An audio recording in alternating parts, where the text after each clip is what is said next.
गुरुजी ने सरदार जी के यहाँ खाने से क्यों मना कर दिया। गुरुजी पुरी अंकल के साथ गाड़ी में किसी सत्संग से लौट रहे थे।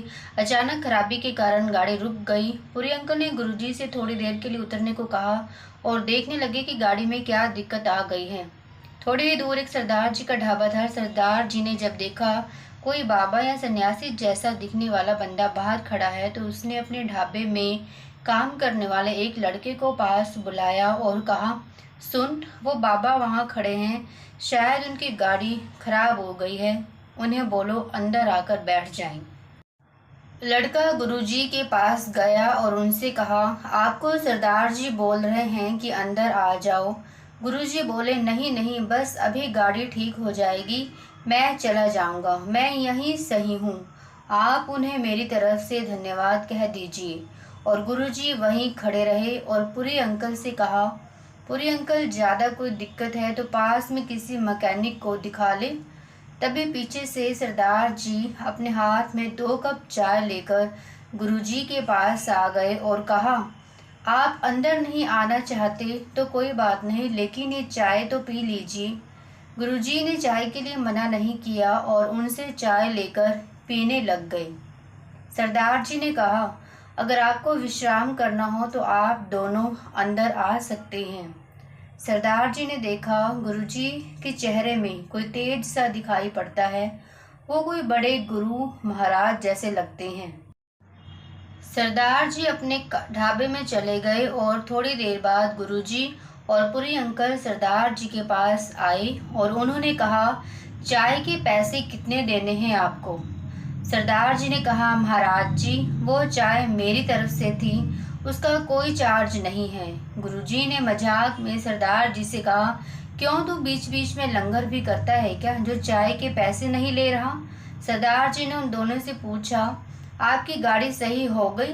पुरी अंकल ने कहा, मैकेनिक सही कर रहा है और वो कह रहा है 1 घंटा लग जाएगा, इसीलिए आपके यहाँ बैठने चले आए।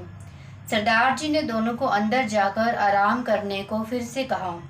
पुरी अंकल सरदार जी के पास आए और बोले, आपने गुरुजी को चाय पिलाकर अपना भाग्य अच्छा कर लिया है। सरदार जी गुरुजी को नहीं जानते थे, ना ही सरदार जी ने उनके बारे में कभी भी कहीं भी सुना था। सरदार जी ने कहा, ये महाराज में से खुशबू कैसी है। पुरी अंकल ने कहा, आपको सबका जवाब जल्दी ही मिल जाएगा। आप किस्मत वाले हो कि गुरुजी आपके ढाबे में खुद चलकर विश्राम करने आए हैं। उधर से गुरुजी ने आवाज लगाई, सुखबीर से ही बातें करता रहेगा या कुछ खाने का भी ऑर्डर करेगा।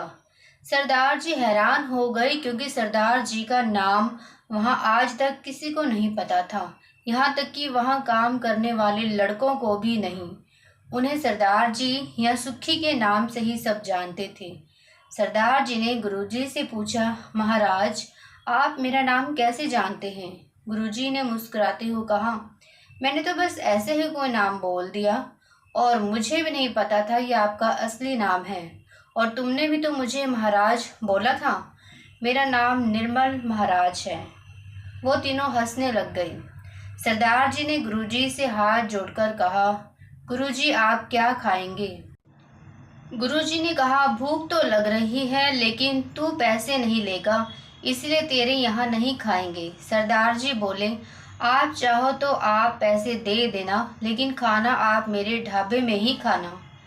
गुरुजी के लिए स्पेशल दाल और रोटी तैयार की गई। गुरुजी ने सरदार जी से कहा, कल छतरपुर में बहुत बड़ा सत्संग है, आज मैं तेरे यहाँ आया हूँ, कल तेरी दावत मेरे यहाँ होगी। सरदार जी बोले, वाही गुरु ने चाहा तो मैं जरूर वहाँ आऊँगा। अगले दिन जब सरदार जी अपने दोनों बच्चों के साथ अपनी गाड़ी में छतरपुर पहुँचे तो वो सत्संग का नज़ारा देखकर हैरान हो गए। ऐसा लग रहा था जैसे कोई ग्रैंड वेडिंग चल रही हो। सब तैयार भी शादी की तरह होकर ही आए थे। सरदार जी अब अंदर गए तो गुरुजी बिल्कुल सामने अपनी गद्दी पर बैठे हुए थे और नामी गिरामी हस्तियां वहां उनके दर्शन करने आई हुई थी। सरदार जी ने सोचा, मैं दूर से ही उनके दर्शन करूंगा, मेरे पास जाने की हिम्मत नहीं हो रही है।